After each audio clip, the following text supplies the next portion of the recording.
Good evening mga bay. So meron tayong customer dito pahabol. Alas 7 na ng gabi.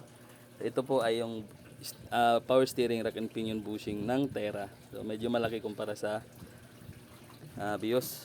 So yan ito ni bossing, no. Pinalagyan niya doon kasi sira na. Lumuwag na kasi itong mga bay, yung bakal dito sa loob, lumuwag na to. So atrasabante na. So nilagay sa kanya doon ganito, aftermarket siguro to na napakalambot mga bay. Ayun, no. Pipisat kaya hindi po umubra. Ngayon si bossing nag-PM sa atin. Pagawa siya ng ganito. Buo na para matibay talaga.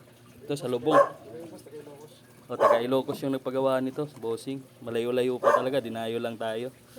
Maraming salamat sa tiwala, bossing. Ngayon maroon masusubukan ni bossing yung gawa natin na gawa sa gulong. Yun, bossing, ha. Thank you, bossing. Kahit mahihain si bossing, no? Ayaw pagkita sa camera eh. Bosses na lang, no. Thank you, bossing, no. Kakabit na ito. Yan. Ito. Kabit na ito. Yan mga bossing, oh. Nissan Terra. Dito yan sa loob. So kaya naman dukutin. Dukot na lang para hindi niya ibaba yung power steering, rack and pinion para medyo mura-mura lang. Kabit natin sa loob. Mga bay, no, overtime tayo kasi si bossing kailangan talaga. Sabi ko pinapuntahan ko na lang dito. Sige boss, punta ka dito. Ayun, no. Hindi makita pala. Terra.